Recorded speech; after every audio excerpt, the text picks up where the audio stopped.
Been done by Dr. Femi Ogundele. A round of applause as he comes to the microphone.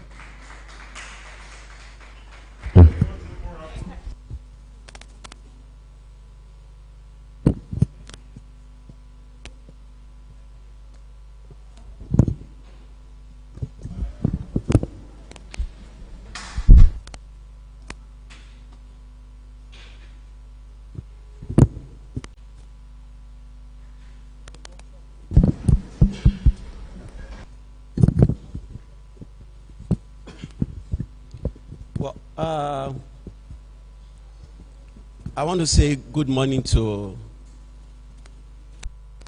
the House, to our past deans and deans, our professors in the House, and every one of us hearing present for this session. Permit me to just move on and spend my 15 minutes efficiently. I'll be providing, like Dr. Ogali said, we're making some guest appearance, and so I just want to, we're here.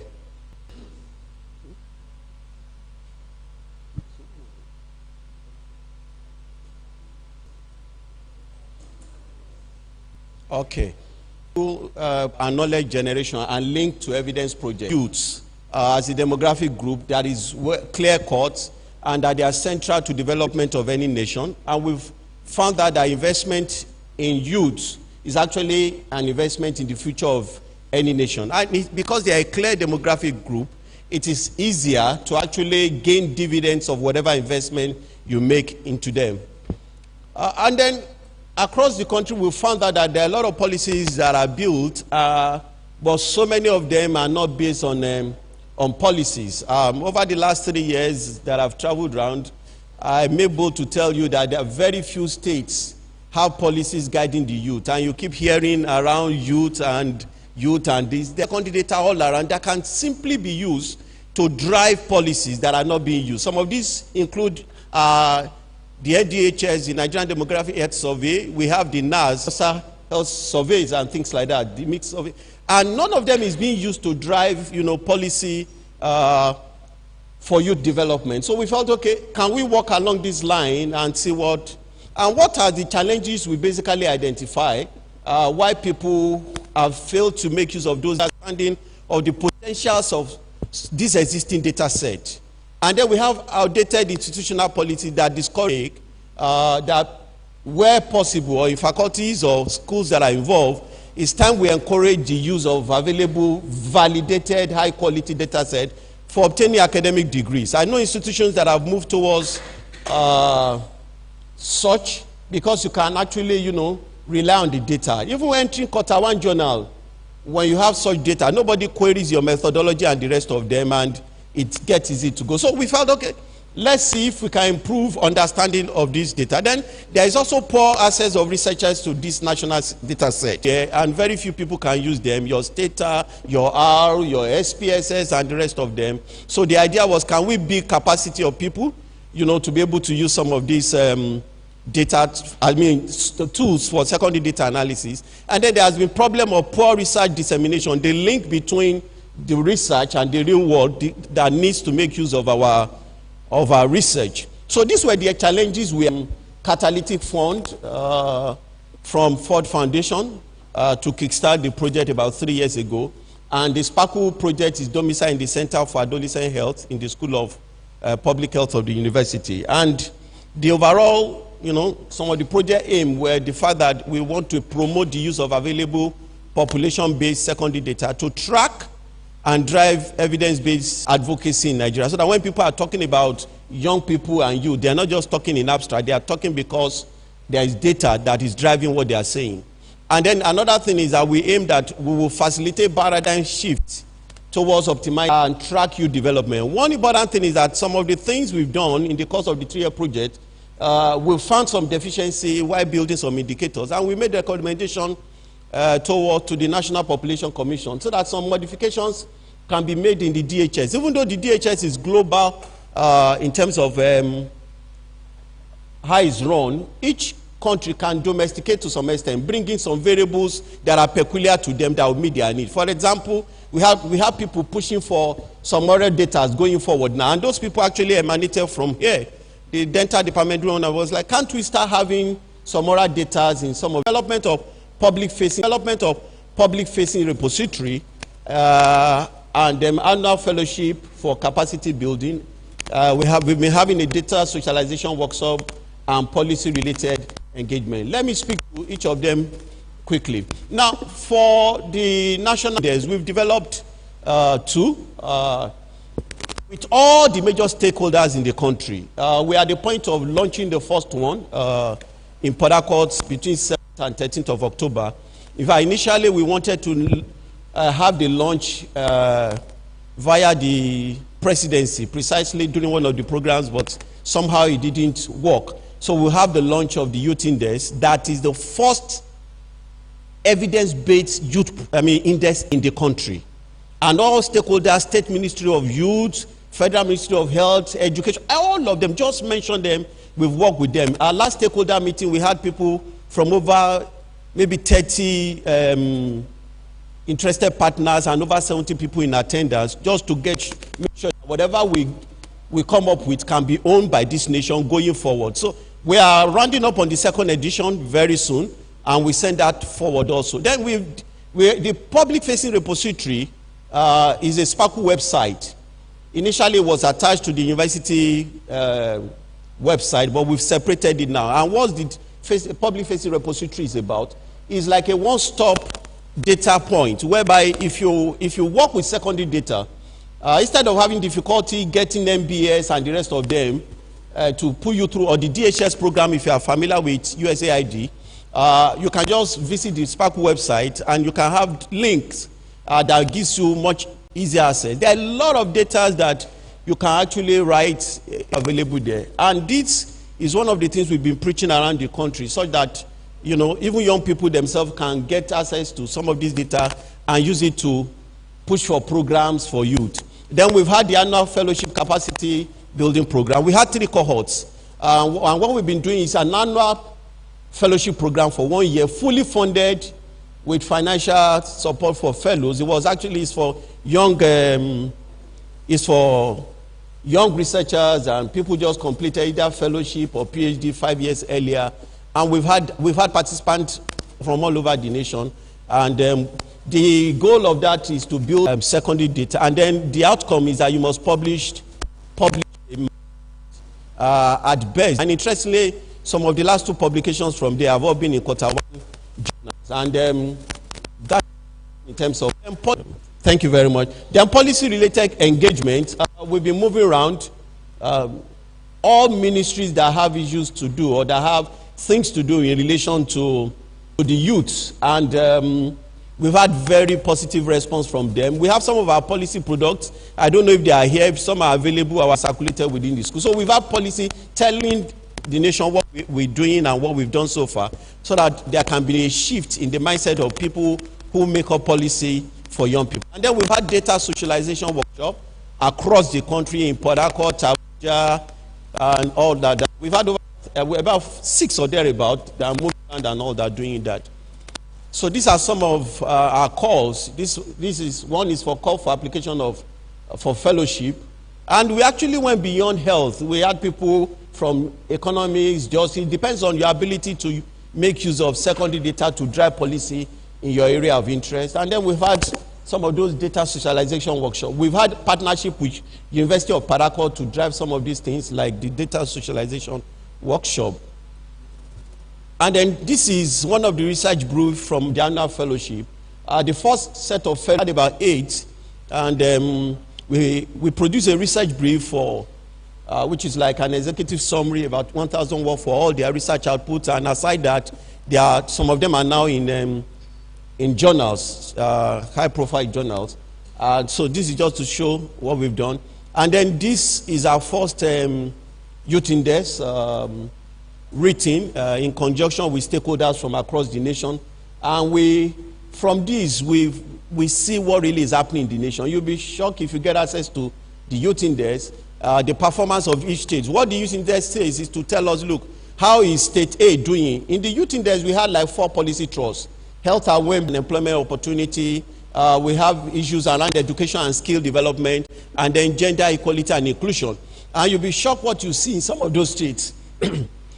Despite talking about youth and youth, the data from the place, some of the states are very poor. But currently, as I know, I think Anambra, Lagos, leading in some part, and in some other places, there are issues. The state around the north, you can understand that with all the problems that we have. So who are the people that have been our implementation partners so far, and what's been our framework for this project? We've worked with government agencies, with non-state actors. We've worked with international development partners. Only if you work in the development world, you might be familiar with some of them, and then the academic and research institution. So for government agencies, they are listed there: the MBS, National Population Commission, Federal Youth, Minister of Youth, Health, Education, Women, and then state ministries, Department of Youth all across the nation. Then non-state actor ahead and the rest of them. Then we've interacted with the Youth Council in this nation repeatedly. We had a meeting that had people from all the geopolitical zones. And I think I remember then also, those were some of the things that really motivated us further. When you see the age definition, the people who are coming as youth, you'll be bothered about the nation, if you understand what. All right. And that's one of the reasons why the project advisor, when they wrote the last national policy for the nation, they had to push to a point, I'm referring to our vice chancellor, that the age limit for youth can't be 35. So somehow they eventually succeeded in dropping it between 15 and 29. The federal government initially refused to sign the report because they wanted it kept at age 35. But you see, the reality is that when you keep people around that, internationally what is used is 15 to 24. They expect a good nation. By the time you're 24, you should be good enough to be out of that stage. But let's even take our peculiarities, but not that somebody is 35. And the idea behind that, you can keep telling people they are youth when they've gone halfway out of 70. So then international development fund partners like Ford Foundation, the UN thematic group, especially UNFPA, they've been major partners and support for us. UNICEF have been pushing for the adolescent components of our project. We are trusting that if that works, we may still have another life here for this project in terms of adolescent part of it. And then academic institution, our prestigious university, OAU, and FOIE. So in the last 15 minutes or thereabout, if I've not exceeded that, I've just given us an overview of what the Sparkle project has done, that we received a catalytic fund from Ford that has supported a lot of things, not just outside, even within the university, that I can boldly say as project coordinator. Thank you very much.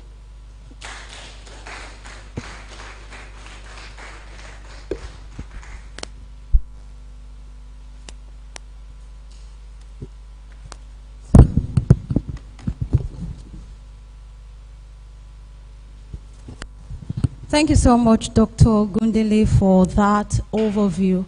Please, a round of applause for him again. Now that we know what Sparkle is about, I think it's a good time for us to begin the workshop. And to take us on the workshop is Dr. Popoola. He will be taking us on the topic, Beginner's Guide to Systematic. Please put your hands together as we welcome Dr. Popoola.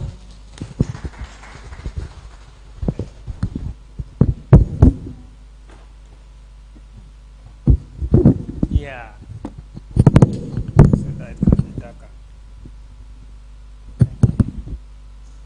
Thank you. Yes, please. Thank you.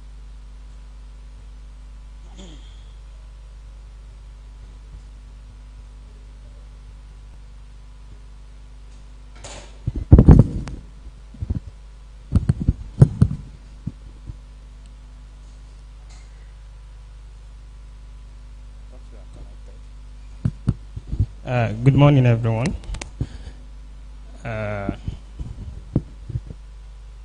Let me say bienvenue in honor of my French lecturer who is seated here. Thank you for being here.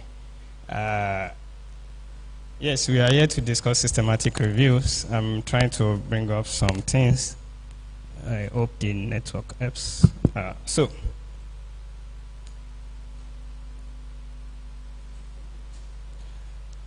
All right, so we're looking at, yeah, it's a beginner's guide to systematic review. So we titled it Basics of our Systematic Review Methods. And well, before we start, we'd like to do a very brief test of our knowledge. I'm wondering what's, if the network does not permit, I'll just skip it and we'll move on. Okay, we'll just move on. The network is not doing well. All right, so we're supposed to start with a knowledge pre-lecture check-in to know what we are actually, I mean, how well we are grounded or what we already know about systematic reviews. Unfortunately, the network is not doing well to get this coming up. It will have been good for us to see how resume this and escape.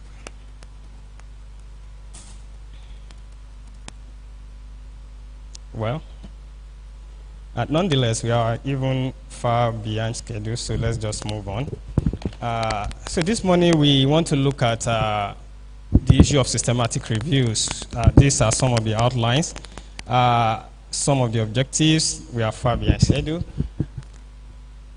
One thing I would like to start with is that this workshop, we are starting today with a 2 hours expectedly, although we are far behind schedule. 2 hours lecture. Thanks to Dr. Gundele for that presentation. Sparkle is sponsoring the workshop. It's been a very engaging period for the last 3 years with Sparkle, and we appreciate the Fund Foundation for that. So we want to talk about systematic reviews, and we would like to give an overview of what is evidence synthesis, because systematic review is part of a family of what we call evidence synthesis. We are trying to synthesize evidence, bring them together, and then use them to drive policy, use them to drive decisions and all that. So when we talk about evidence synthesis, we are saying we are talking about a technique. Okay, some of the background that I also need to mention is that I know many of us have interest in systematic reviews. Almost every month in this university, I've had people say, I want to do systematic review, Mr. Upola, we have this to do, we have that to do about systematic reviews. Nonetheless, it's something that is it's methodologically rigorous. We need to understand the detail. But this workshop for the next 3 days or so may not be able to cover everything we have to. In fact, when Dr. Anulu asked me, how long would we need? I said, okay, we can use 2 hours, we can use 2 days, we can use 10 days, we can use a month. And in fact, we can have a semester course when it comes to systematic. I've taken a semester, I've been part of teaching a systematic review course far away in Canada, just as a course for postgraduate students. So we are not going to be covering everything. But yes, this is going to be the basics that jumpstart us and get us started.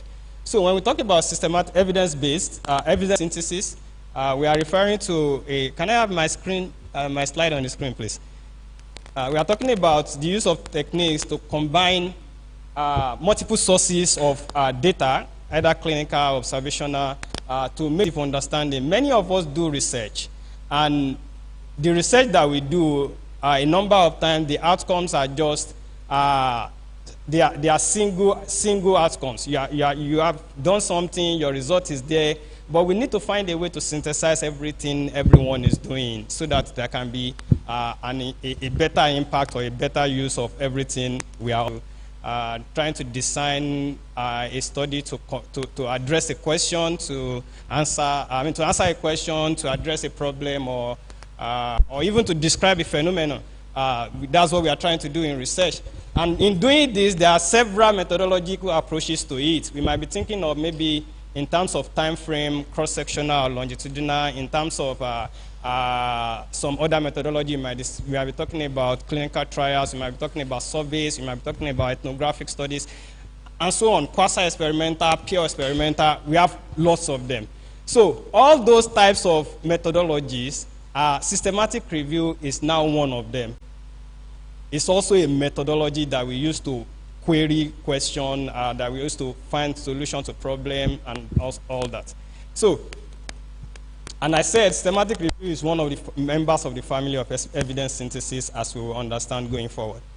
So when we say evidence synthesis, we are trying to say we have a process that is bringing together information from wide ranges of sources, and then we are trying to inform decisions on specific issues to have an accurate, concise, and unbiased synthesis of the evidence.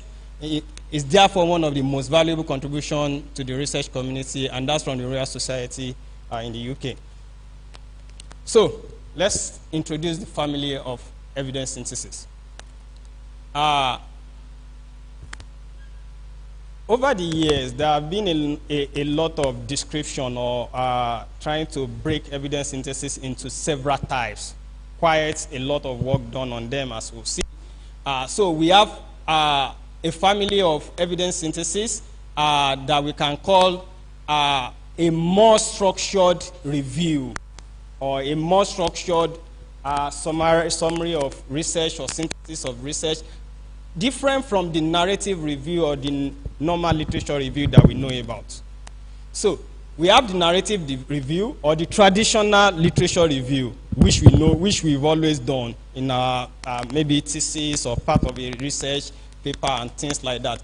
But the challenge is that that narrative review is usually subjective, broad question, the methodology is unclear. It's usually not replicable. It's not something, and sometimes it even comes with cherry picking. You just pick the studies that you think are important for the findings that you have, just to support or refute your findings. But when it comes to the evidence synthesis family, we are now talking about a structured review of literature, a structured way, a systematic way of saying, okay, how did you get your sources documented? You have it documented. How did you bring them together? You have it documented. How did you extract information from those studies? You have it documented. So it's about structuring all along, and that's what actually makes the evidence synthesis family to be methodologically rigorous. So we have a number of them. We will be talking about them as we move on, but this is just an introduction to the family that we are talking about. All right. So we talked about the first one, which is the traditional review, normal narrative review that we do every time. This paper actually identified 14 types of reviews. This was a 2009 paper that identified 14 types of reviews that we can conduct. But what's the noise about systematic reviews? Why is systematic types of review method is actually something that everyone wants to get into? The first thing is that we are trying to make sense of research because several people have answered different questions. I mean, have provided different answers to the same question.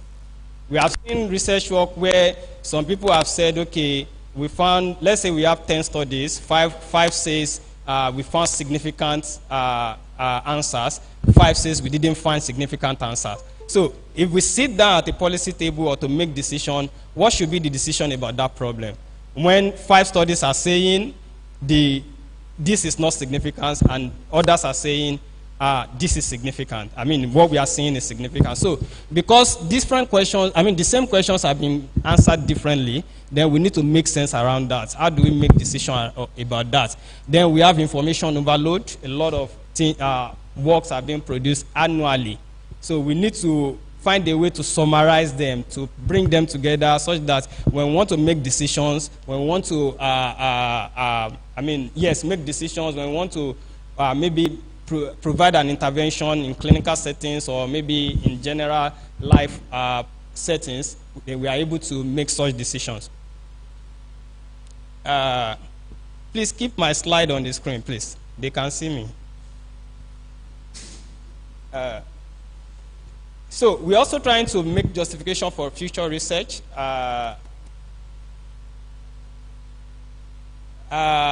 Technical room, please keep my slide on the screen. Thank you. So we're also trying to facilitate access to relevant research. As we see, publication biases is they are one of the very, very important things that systematic reviews are trying to take care of.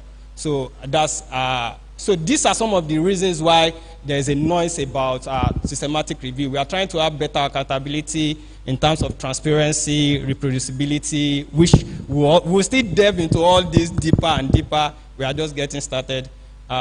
Then we have many effective treatments and alternatives. So we need to know which of these effective treatments is most cost effective or which one is most potent and things like that. So these are part of, and then of course the issue of cost. We are trying to avoid waste by replicating research now and then. So when we look at the evidence synthesis family, starting from, this is called the evidence pyramid. It's like a graphical representation of the power of evidence on a pyramid. So we have review articles right at the base of the pyramid, textbooks, expert opinions, and things like that, saying that, of course, we have more of all this in terms of number, but they have the least power in terms of evidence. If we are trying to say we want to make decision about something, or want to say, okay, this problem, let's say malaria, for instance, and maybe UNIMED researchers have said, okay, we can use the intervention. Some other researchers from everywhere are saying we can not use that intervention. We have a lot of all those single studies, individual case reports along the line, observational studies. So all those are at the base of the evidence pyramid because they are just of single cohort studies, individual studies that are not bringing things together. Then the quality of evidence or the power of evidence increases when we get to the level of things like clinical trials.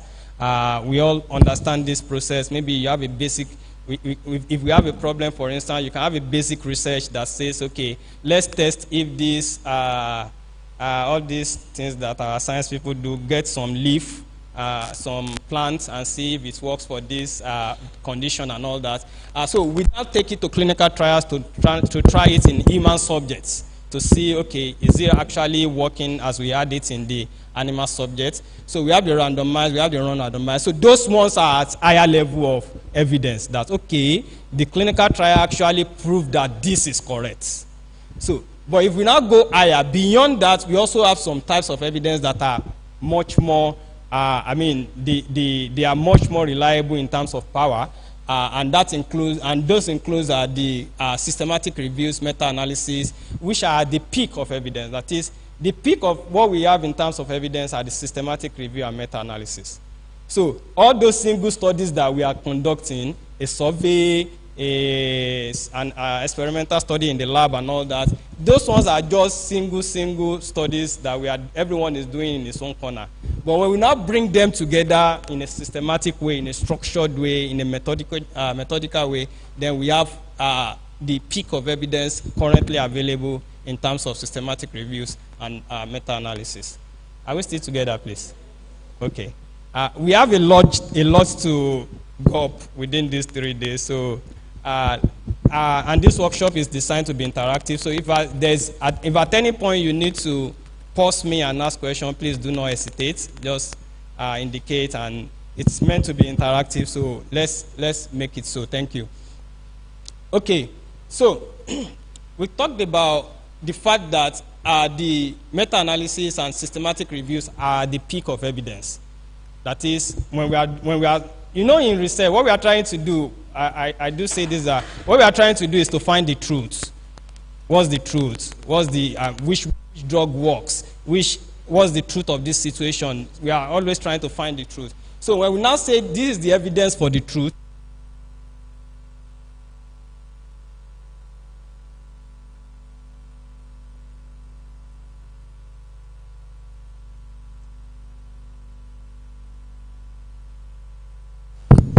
thank you. So that's what this report actually discussed, and it's a consensus study report titled Reproducibility and Replicability in Science. And in chapter 7 of that book, of that report, it states that evidence synthesis is a robust mean for gaining confidence, gaining confidence in scientific knowledge over time. So an elaborate or comprehensive way of gaining confidence in science, and a method for assessing the reliability and validity of the body of science.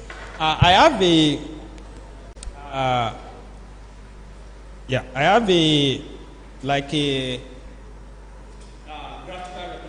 summary of that book in 1 minute. Let me just quickly show us.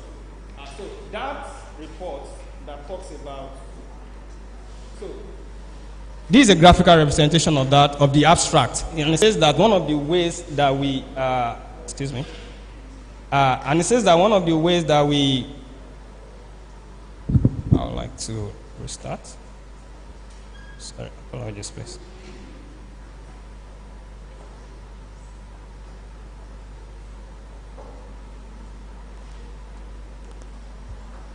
Okay, so that report is saying that although there are several studies that have been conducted as scientific, this is just going off this technical room. It's just going on. Sorry about that.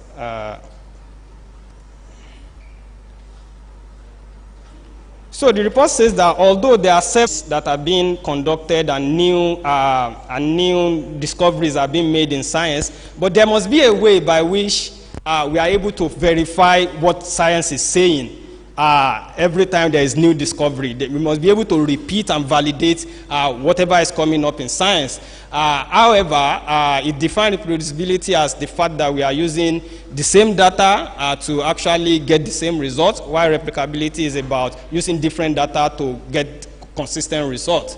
But the problem is that when there are some people able to replicate the study, and which sometimes is good, but at other times it could be a problem, because some people are doing fraud, because there could be mistake, there could be bias, and we need to be able to examine the replicability and reproducibility of our studies. And that is what that report is actually telling us, that as researchers, a very important concern for us is that be replicable. I mean, the methods must be well described such that others can replicate and verify the validity of whatever we are doing. Okay, yeah, it says the responsibility begins with every researcher.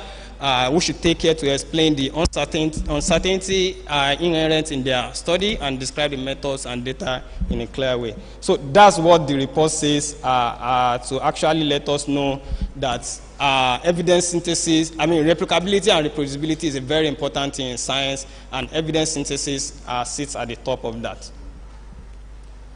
Okay, so we started with some introduction to the types of evidence synthesis or review families, the members of review families, and we'll just quickly run through those. We have the normal, our traditional review that we do every time. They usually have broad-based questions, they are not structured, and they are named in different ways: narrative, narrative summary, critical review, literature review, and so on. Those are traditional reviews that we conduct every time. So they are usually summaries of evidence on a topic. You are trying to say, okay, what backs up what I've found, or what refutes it, and things like that. But the problem is that there could be personal biases. There is something we call P hacking. You might be working towards a significant P, so you are not interested in other things that are saying it's not significant while doing that review, so which is not the right thing. And then we have publication bias. Language bias is an issue too, and also small sample size is also another important issue. That sample size is one of the reasons why we can't take a single study and use that to make decision. So if you have done a study, your outcome is actually how reliable can we say what you are bringing up is actually representative of what the population variable, or what representative of what the population is actually saying. So those are part of the issues with narrative review that systematic reviews want to correct. Then we have other types of reviews. The review of reviews known as the umbrella review. We have rapid reviews. Rapid reviews were very important during the early days of COVID, when things were going on very fast, and people wanted to know what can we do to this, what will work, what interventions have been existing that we can apply. So there were a lot of rapid reviews conducted during the early days of COVID-19, because they actually reduces the methodological requirement of a systematic review to make sure it is done in a short time. And that's why they are called rapid review. For a systematic review, as you see, it takes time. So it takes time to do. But for a rapid review, it jumps a number of the steps to make sure we have a quick answer to where we are going. So it says that the rapid review accelerates the process of conducting systematic reviews by streamlining or omitting some of the steps, some of the methods that are inherent in the systematic review method. It omits them. And the aim is to make sure that we have a limited scope of review question, do things quicker and all that. And then there's a Prospero fast-tracking process for, we understand Prospero as we go on. Prospero fast-tracking process in terms of registering rapid reviews. Okay, so another member of the family is the scoping review. And we might have been hearing about this too, which is a preliminary. It's like we are trying to see what are the available evidence in overall without, let's look at it broadly before we narrow down to a systematic review question. So we are trying to say, okay, it's a preliminary assessment. Usually a scoping review leads to a systematic review, and then systematic review leads to meta-analysis. That's usually the trend. But you can conduct a scoping review on its own because all of these have methodological requirement that we'll be talking about in the next 3 days.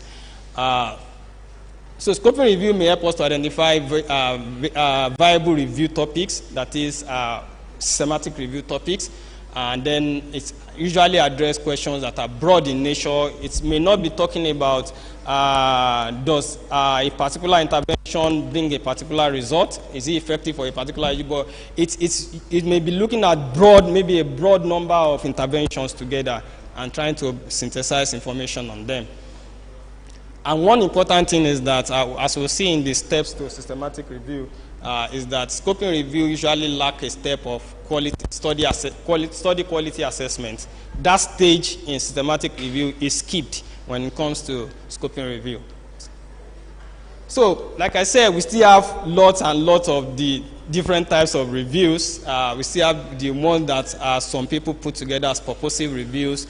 Those are, they say these are some of the, what we call the big picture reviews. Scoping review is subsumed under that. We still have evidence gap mapping and all that. So there are several of these that we can still conduct beyond systematic. And why it's important to understand that all these types of reviews exist is that you shouldn't be locked to just systematic reviews, especially when resources or the time is not available to actually do a proper systematic review.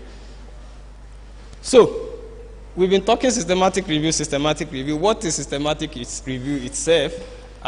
So it's a method, it's a research method that answers a question by analyzing studies.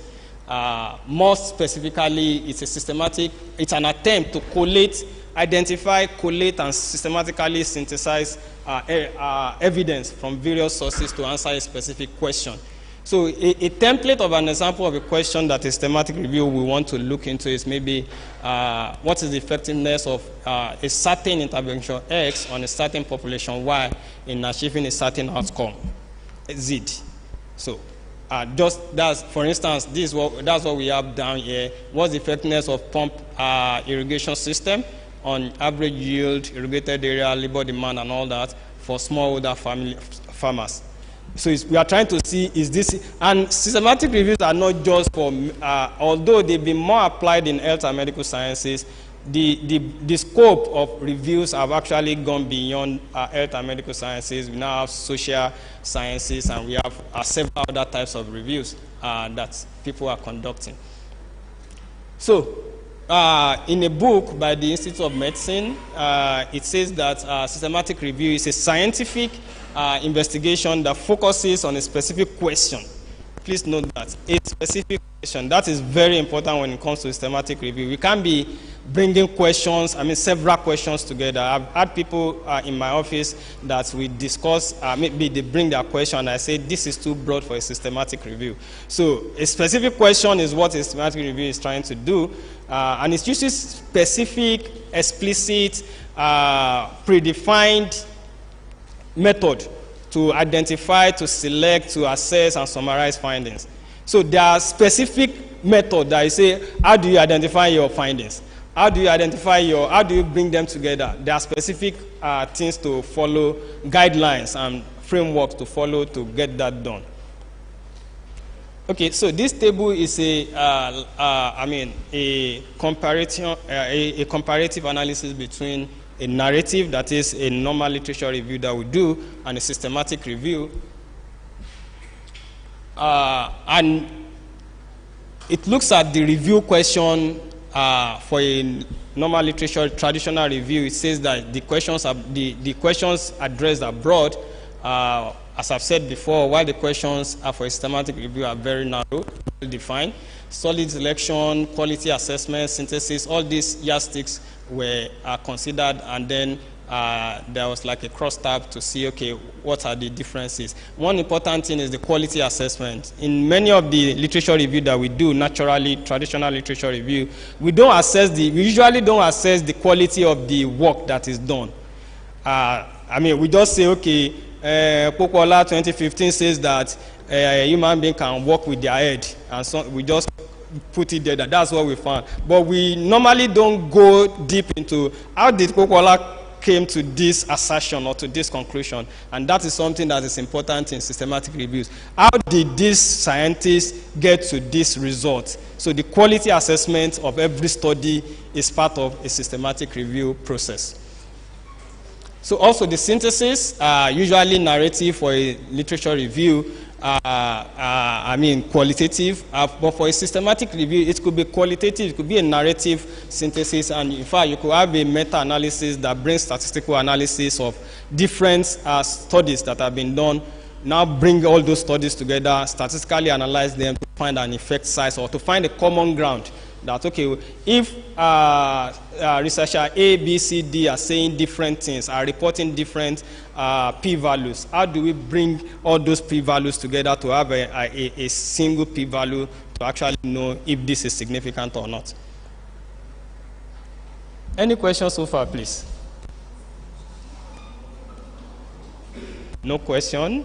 If you have any question, please don't hesitate to... Oh, there's a question. Okay, sir.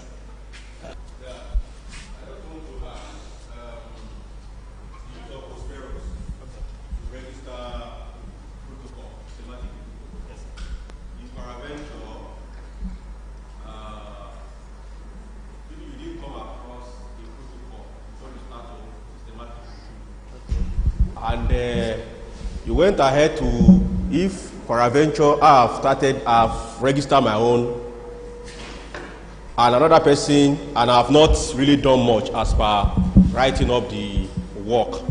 What step can I take if I now see similar, exactly how I've registered my own protocol, but somebody has gone ahead to publish, his own systematic review, and it's just like my own, protocol. What can I do? All right, thank you very much, sir.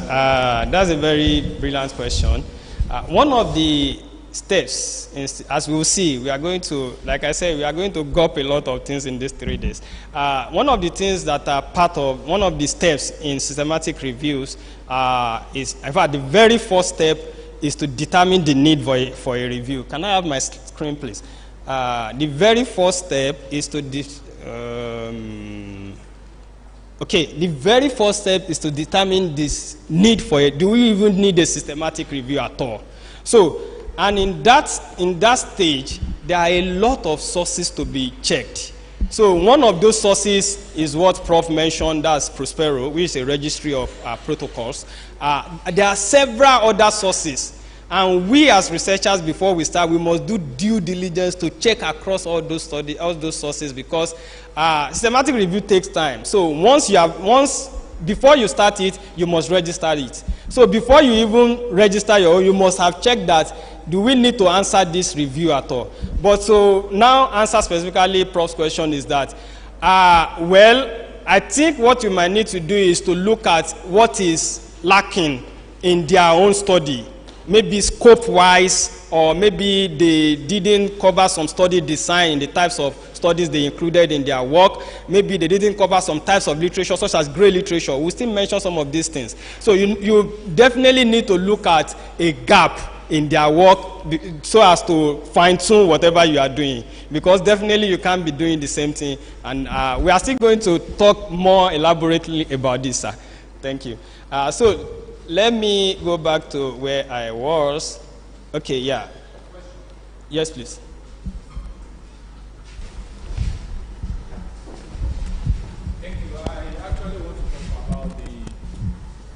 The registration on Prospero to get the unique ID. So from what I know, as in from what I heard, that registration it takes time, a lot of time, and from what you said, that we need to check the need for a systematic review. There is possible that you might have checked those websites to check if someone has done something before and all that, and you discover that they have not done it, and you want to work on it, and you know, before you finish registering your own, you start everything, and eventually you discover that someone has the later submitted and published. So what do you think we can do?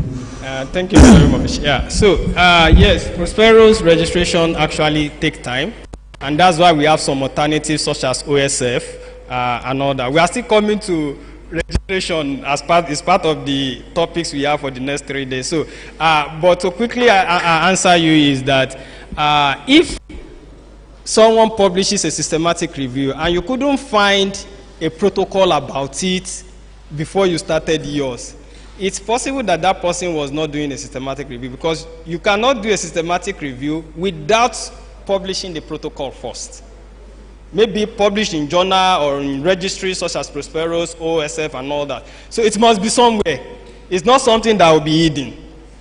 So if you have done due diligence to search around and all that before, and then someone now publishes, what's it called, a review on that issue, that means you need to look at that review and look at the registration information of the protocol, because in every review there will be an information about the registration of the protocol. So, like I said again, if there are issues, you need to find a way to make yours distinct one way or the other. Okay, let's proceed, please. Okay, so we have looked at some of the differences between the normal literature review and the systematic reviews. And like I said, there are still lots and lots of types of review. This is a 2019 paper. Okay, this is a 2014. Oh, okay, the first one I showed was the 2019 paper, which identified 14 reviews. This identified 14 reviews. This is an earlier paper. One of the authors is still one of the authors in the other one too. So we are just trying to say that there are lots of different types of reviews that you can conduct. You don't necessarily have to pin yourself into systematic review if you don't have the resources, if you don't have the expertise, and if you don't have the time. So these are very important considerations. Otherwise, at the end of the day, you get your papers rejected after, over and over, after a lot of work. Because by the time you submit for a systematic review to be published, they are going to subject it to review by experts, content experts, that is people who know about what you are saying, and also method experts, people who know about systematic review and meta-analysis. So all this will come in, and so it's important to understand that there are several types of reviews, as we have mentioned, and you can, all of them have. I could remember in 2018, I submitted a paper to this particular journal. Yes, interestingly, this journal. That was 2018 or 17, I can't remember, 17 or 18. And part of my title was a systematic review. Then I didn't know much about systematic reviews. Looking back, I also know now that it wasn't. But then they corrected me, and at the end of the day, after the review, we changed it to a literature review. As a rider to the title. So it was a systematic review that I submitted. But at the end of the day, after the review, and that's actually one of my most cited papers so far. So you don't necessarily have to make it a systematic review when it's not a systematic review. You can do your normal narrative review, put things together, do a rapid review, do a scoping. We are just about to publish a scoping review, myself, the Vice Chancellor, and some teams in South Africa and Ife. We've published the protocol in a journal, in a reputable journal. So you don't necessarily have to make it compulsorily systematic review. There are several types that you can go into trying to synthesize or making an evidence synthesis. So these are still more types. Our time for this morning is running out, so I'm very mindful of that. Okay, still more types. Okay, this is in 2019 by Sutton and Booth, and they identify more and more and more types of evidence synthesis of review types. Okay. Okay, maybe we should just, for the sake of making it interactive, looking at these two questions, which would you say is more suitable based on what we have said about scoping and systematic reviews? Which would you say is more, well, it looks like it's glaring. Which would you say is more suitable for a scoping review? A or B? A is at the top, B is below. For a scoping review. A is at the top, B is below. A or B? If you are sure, just indicate no chorus answer. Who is saying B? I'm hearing B. Who are you? For scoping review? B. Okay. Anyone who is not agreeing with that? I thought we were understanding what I was saying. Okay. And A is for scoping. Okay. Because, thank you. Okay. Okay. Thank you very much. I'm happy that some people understood what I was saying. I was beginning to be afraid. So one of the things we mentioned about scoping and systematic reviews, one of the differences is that scoping review looks at things broadly. You are just scoping the literature. Let's just bring everything that is available. Then we look at it together. But systematic review is very specific about what it wants to do. You can't put a lot of things together. Yes, we have situations. They say you can't put apple and orange together. We have situations where you want fruit salad, right? Yes, but in systematic review case, you have to be very sure if you want apple or all those other fruit salad. They are in different other types of reviews that we have mentioned. So for a scoping review, A we do and B we do for a systematic review. Okay, so let's look at the steps. What steps are we going to take in running a systematic review? And I'm going to show this to us from different perspectives. I think I came up with this. It's just a straightforward step. You are defining the questions, searching and screening, assessing the quality, extracting information, and discussing and concluding. Very straightforward. But there are more elaborate steps, like this from the University of Waterloo, which runs through about 9 steps for a systematic review. You are developing your research question and also assessing the need for that review, then going to creating the team, protocol, reviews, then searching for the sources, selecting them, assessing quality, extracting data. All these we are going to look into, hopefully, before the end of this workshop, because there are lots of details in each of these steps. So this is for a systematic review. And when we come to a scoping review or a systematic map, you can see a step is skipped here, which is the step of assessing quality of the study. So scoping review actually skip that step. When we do scoping review, we don't do study as a quality of study. Assessing the quality of the studies that we are including in the review. So that step makes it faster, a little faster than what we have been, and a less rigorous, because that assessment is actually it takes some time and some understanding to do.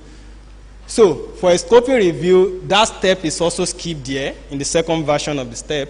You can see this one is now 8 steps. So that quality assessment, quality of study assessment has been skipped. Then for our traditional review, our normal literature review that we do. What? Yes, it's deliberate. You know, this is you can see steps of systematic. We have cancelled that systematic review scope. We are now in traditional review. So the previous one was this was scoping review. Only one step is missing, and you can even see that these 2 steps are well defined. They are showing very well. But when you get to the traditional literature review, they are not even, the questions sometimes are not well defined, and then the search and screening are not well defined. You just quickly run a search, sometimes you can even do a literature review within 2-3 days and you are done. You continue with every other thing you want to do. So these steps are actually deliberately missing, not that, that is, as they are in systematic review, they are not here. You just quickly run your search, pick some of the studies, and then you write your review as you want to do it. So this is the traditional literature review that we do every time. Okay. So who is sure of this answer? Which of the following is not true of a scoping review? Let's test our knowledge. At least we've discussed this, so I expect this to be like, say, okay, it seems CB. Okay, good. So it seems everyone has, there's a consensus on that C is the answer. That stage is not part of. So by the time we get to quality assessment in literature, in systematic reviews, you know that we are talking about systematic review, we explain how to do it, but that phase is not part of, as you will also see in some of the guidelines that we'll be showing ourselves. Okay, so this paper, this book by Little et al. Actually brought us some more understanding about systematic reviews. And systematic review methodology, and it makes us to understand that how many of us here have conducted a survey research? You survey people or something like that. Okay, all right. So this chart is to juxtapose survey and systematic review as research methodologies, and it tells us that systematic reviews is not something new per se. Many of us are used to survey. You go to interview people, you distribute questionnaire. Even if you've not distributed questionnaire, I'm sure one way or the other, all of us have completed a questionnaire for someone at one time or the other. So this chart is saying that the systematic review methodology is not far from the survey design that we have, survey research design. So, and it comes to topic formulation, they both have sections, central hypotheses, central objectives that they are trying to attend to. In terms of study design, you design your protocol for a survey, you design your protocol for a systematic review, and also you specify the problems and conditions, the population, the setting, just as you do also in survey. Then there are inclusion criteria, like as you specify the sample characteristics. I'm surveying maybe 200 level to 400 level UNIMED students. I'm excluding, you might be running a study that you are excluding the 100 level student for one reason or the other. So that means you are defining the population characteristics, and that's part of what we do here in systematic. Just that while the unit of analysis in survey is usually maybe individual or group of people or institution, what we are analyzing are the people, the subjects. In systematic review, the unit of analysis are the sources, each paper that we are including in the review, that's the unit of analysis. So we are also going to define inclusion and exclusion criteria for that, as we'll see going forward. So the table goes on like that, trying to juxtapose methodological similarity between systematic review and a survey, systematic review method. One of the confusion is that when we say systematic reviews, sometimes what comes to mind is the outcome, the outputs.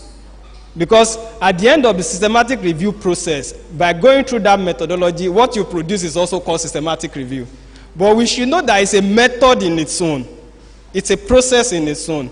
Though the outcome is also called systematic, that paper or that report that comes from it is also called a systematic review.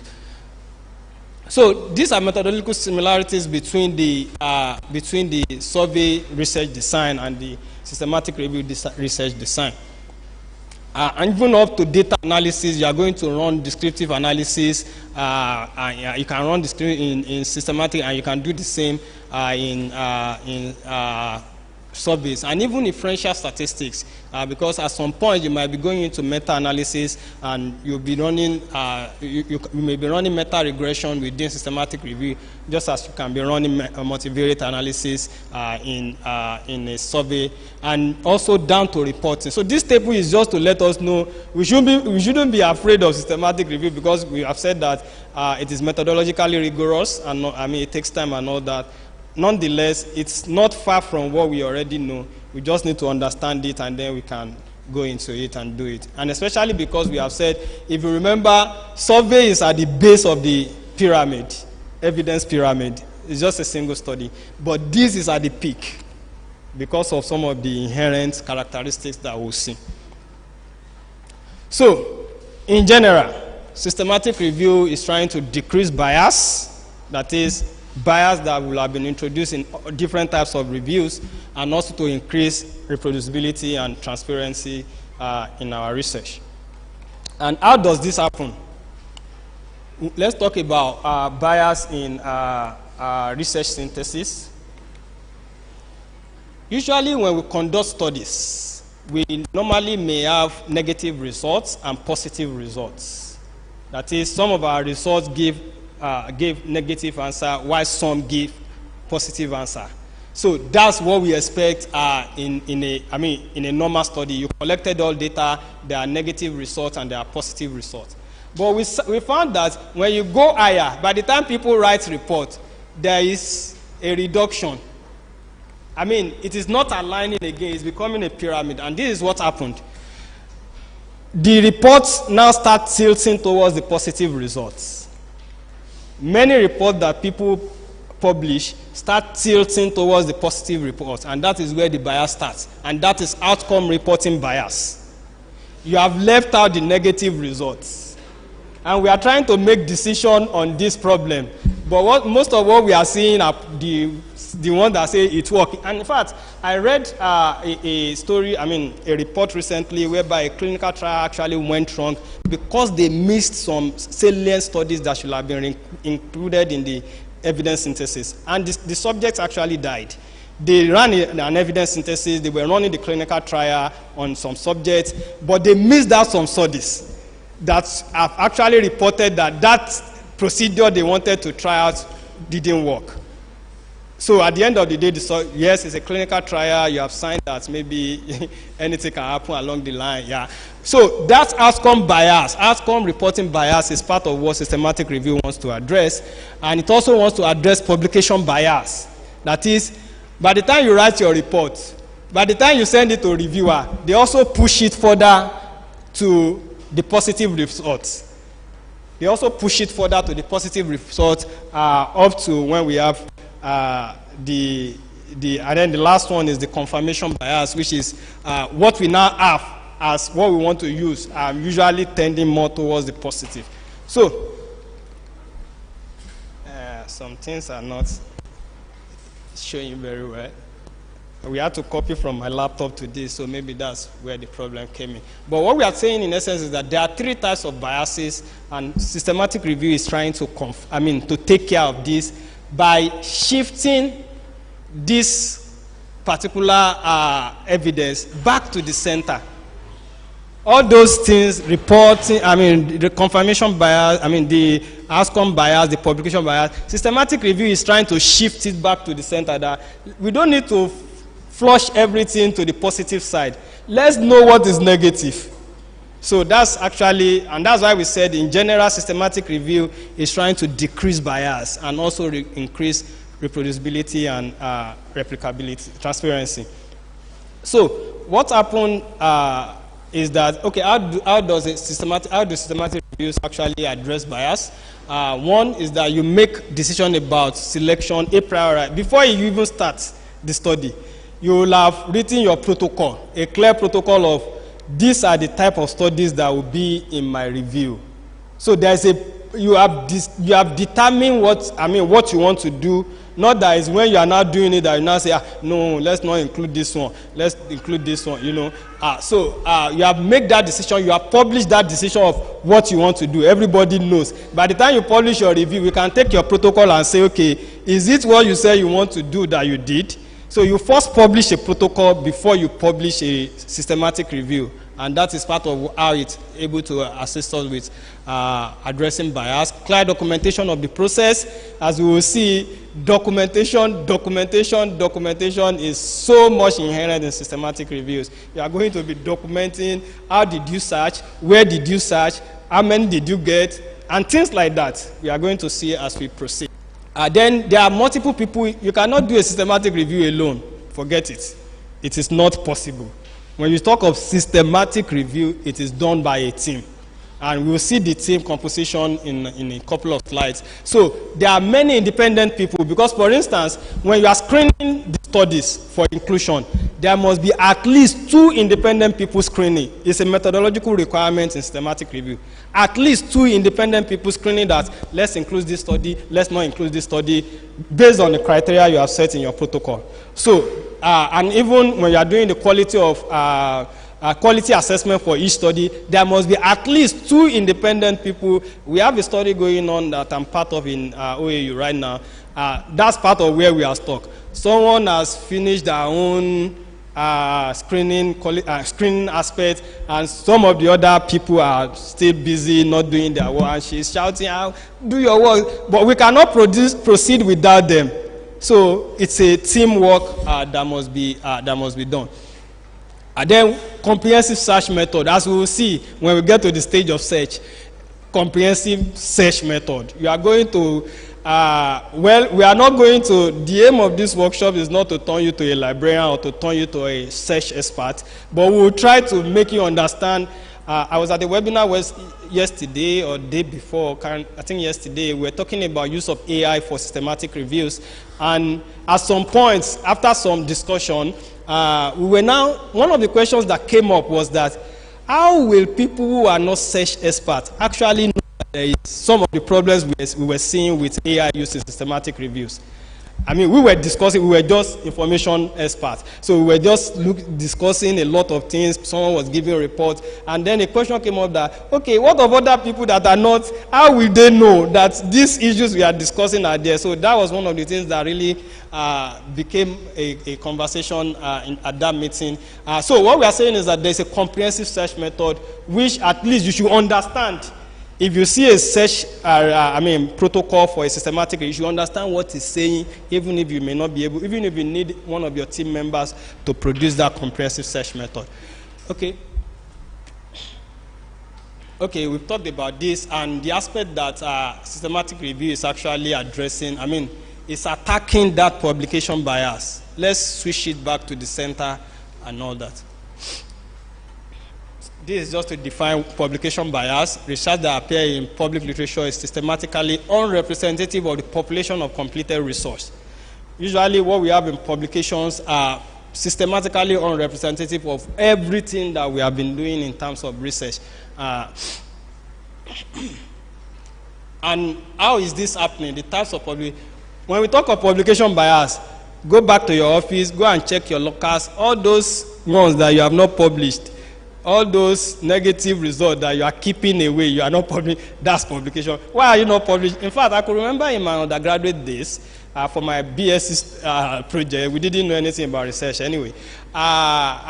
When we were doing everything and everything was negative, I called my supervisor, everything is negative, what's going on? And no, not my supervisor, another lecturer that I was close with, and he said, negative result is a result now. So that was what he told me then, a negative result is a result. So usually positive results are published more than negative results, and that is part of it. So people are keeping things in their lockers, excluding things, and only outcomes showing significant reports. In fact, some people are not even just showing only outcomes. Some people are, because they've read some things in literature and they've seen that this thing is supposed to be significant. Why is it not? You just change it to 0.05. It's significant. It's significant. So when what you are seeing, what you are getting is not significant. So and that is what is called p-hacking. You are hacking p-value. You are working towards it, and that is not what we are supposed to do.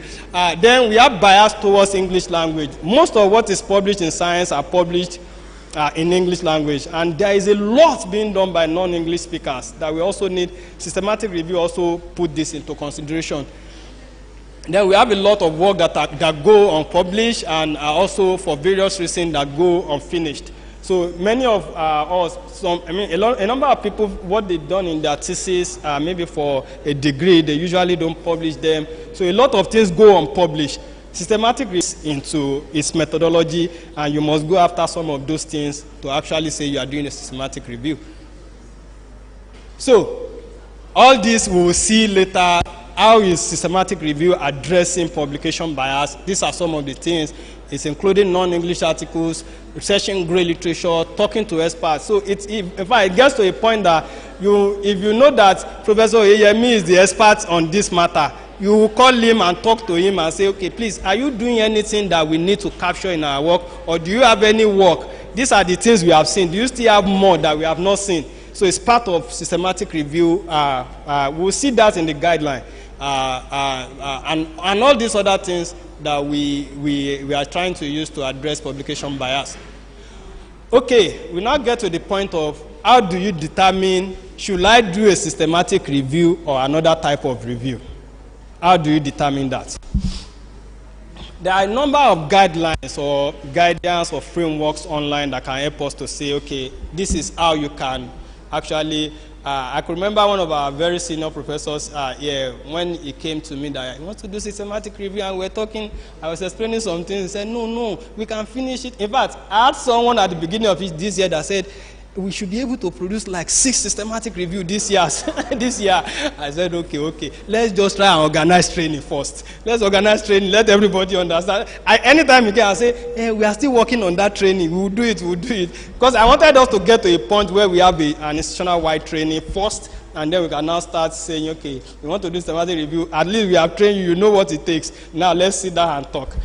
So there are many things that guide us to say, okay, what type of review are you trying to do? Let me see if I can zoom this in. Okay, this is not my laptop. I'll just manage it. Okay, so this one here is and this was one of the things I sent to that professor. When he was coming, I said, okay, I just sent it to him that, look at this, Prof. And after I looked at it, he said, okay, you are right. We may not be able to do systematic review now.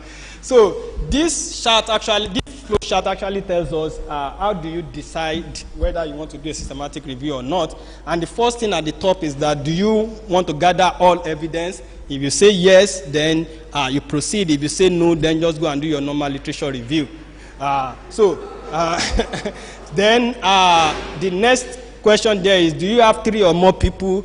If you say yes, then you proceed. If you say no, just do a more intensive literature review. And if you don't have 3 or more people, then it continues like that till it gets you to rapid review, scoping review, systematic review, meta-analysis, down, and so on like that. And there are some tools that we can use too online. These are hyperlinked. By the time you get the slide, write review. It will ask you some questions, just as is done in this flow chart, a series of questions. Then at the end of the day, it will tell you, this is the type of review suitable for what you intend to do. So maybe a scoping review, a rapid review. So after asking, that's the same way these 2 tools work. I think one is from, I can't remember where this was, but this is from a university in Canada. So.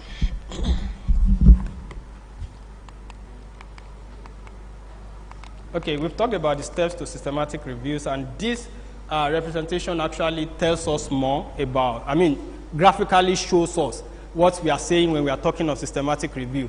We identify the issue, we plan the study, we search for studies, and all those studies, we sieve them through a sieve, and then funnel them down through a number of processes to get what we call. So this whole method is systematic review method, and the output is also systematic review. What we are producing is also systematic review. So more elaborately, these are the steps, and we'll be following these steps in this workshop. Continuing tomorrow, we are almost out of time. But the first step, which is to assess the need for a systematic review, is what we'll quickly look at. When you want to assess the need for a systematic review, you need to search quite a number of places. That you have a question that you want to answer already, But you need to first look around to see if other people have answered that question, or if that question is already answered, or what can you bring into, what differences would you need to put into your own to make sure that it's distinct. So these are some of the places you can cite, you can search to confirm that your work has not been registered. Your work has not been, registered or done. Because in systematic review, like I said, you have to first register a protocol. You write a protocol, you register it, or you publish it, either way. In journal. Then you now start the real work itself for systematic review. And that's why it's part of why it takes time, because you also have to spend time writing a protocol, publishing that one, then you now start the real work of doing a systematic review. So these are some of the places we can cite. They are all hyperlinked. Up to registries that we have mentioned. We've mentioned Prospero, OSF is another one. Then we have specialty journals such as the BMC journal known as Systematic Reviews, publishes only systematic reviews. Then we have databases like PubMed. I hope we are out of time. I hope by the next session we'll be able to demonstrate how do you search some of these things. For instance, when you're on PubMed, there's a filter for systematic reviews. After you run your search, you can always filter down to systematic, so that the only result you'll be getting will just be systematic reviews, and then you'll know whether your work has been done or not. But there are situations whereby a new review will be warranted. If the existing review, maybe there's a difference in scope, they might have considered maybe a demography of adults, and you are trying to look at adolescents, age group difference. There might be design, inclusion criteria might be different. Maybe the types of, because part of what you would decide a priori is that what type of research design or what type of studies are you including in your review. So the types of studies that they included in their own review might be different from what you are looking at. So a new review might be warranted. All those reasons why a new research may be warranted for us generally. All those reasons more or less apply. For instance, maybe they skipped some of the literature review, literature that were supposed to be included, such as gray literature. We'll talk about gray literature too, maybe tomorrow or next. And that's part of what will be. So a new review might, in fact, you could find a review, maybe a systematic review that is poorly done. Then you say that, we need to redo this. Or maybe it's outdated. For instance, if there was a review in the early 2000s that covered 1980 to 2000, it might be useful then, but currency, timeliness is very important when we are talking about evidence. So you might need to repeat that to see.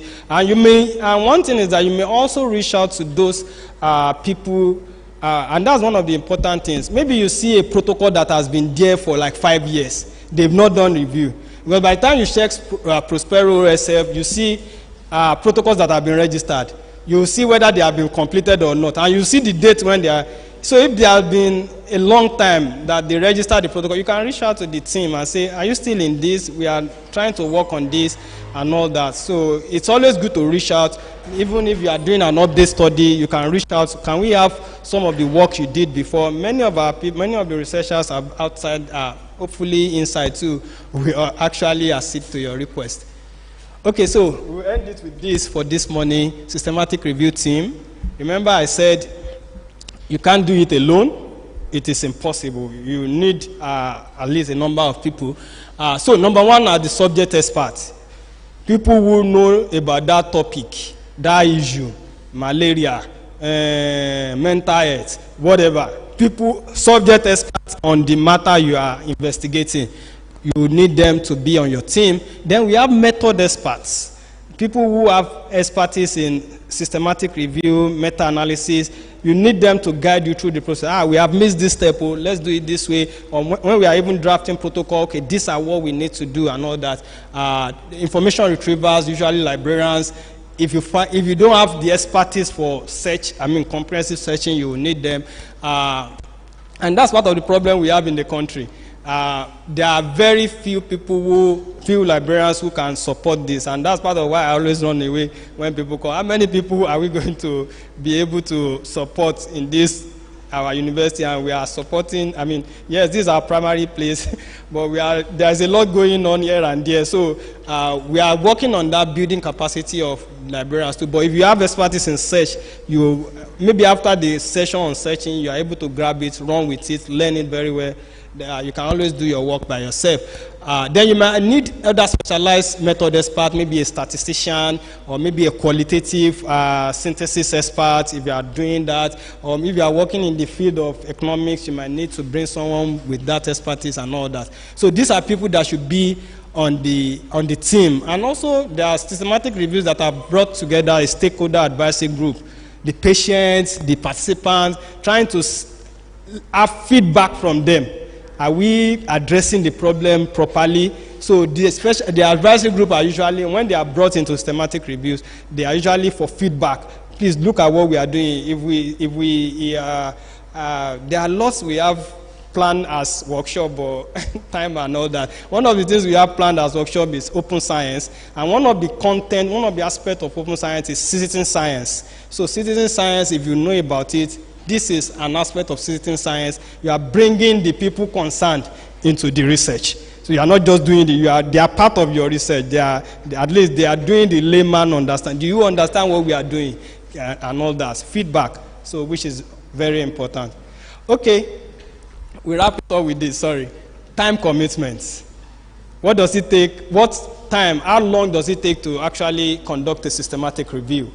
And you will see various answers in different literature, but this, I took this from Virginia Commonwealth University. I screenshot, it's from a report, and they estimated the timeline to be that to prepare your protocol, you need about the first 2 months and all that. So they are saying that you need at least 12 months to do a systematic review. I would say you need around between 6 to 18 months, maybe 8 months, 10 months, 12 months, up to 18 months, because, sir, use 3 years. So we need to understand this, and we will understand it better by the time we start going into detail of all those steps.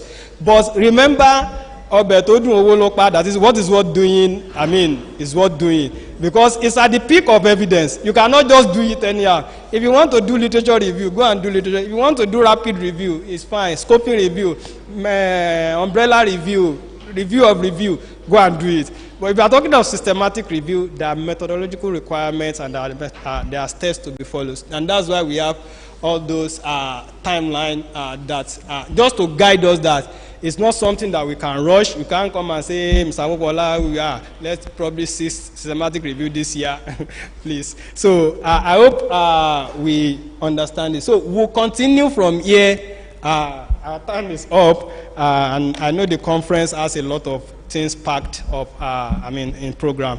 So can we have any question? Are there questions? Okay, let's give number. Can we indicate and we have number 1? Okay, sir. Number 2. Wow.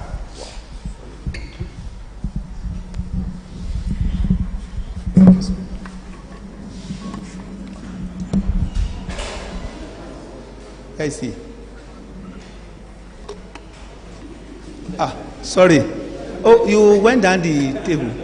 Oh, I'm afraid. So that maybe they just take you away because of that brilliant presentation. Thank you, sir. Thank you, sir. I have some questions, sir. Yes, please. The first one is that when you show us the pyramids for these different types of the review, almost at the top is systematic review and the meta-analysis. Can you just tell us maybe that we are going through before we can produce something that is systematic? We are going through before we can produce something that is systematic review. Review. What type of article? Yes, very important. Thank you very much, and I hope I will. Let me just quickly start. Number 1 is about what makes them to be at the top of that pyramid.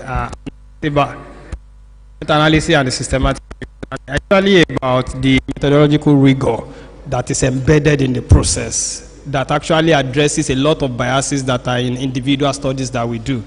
So those biases that are in individual studies are catered for in these types of methodology, and that is why there are a lot of biases have been taken care of. Then we can still follow this to a reasonable extent. This has, oh, okay, sorry. It's like an advancement over systematic review. Systematic review just kind of do a descriptive or narrative synthesis of literature, of what we have as evidence. But meta-analysis now uses statistical approaches to combine results from different studies. Like you have reported a p-value, another p-value, another p-value. There is now a statistical approach that will now bring all those p-values together to now have a central p-value. Do we get that? So the statistical approach is what brings in meta-analysis, and it's like an advancement.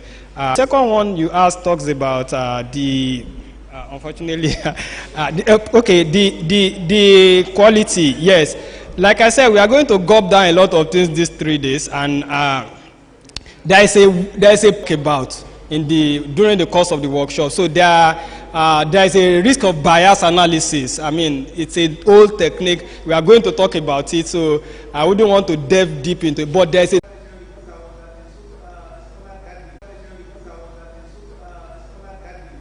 all right, sir. All right, sir.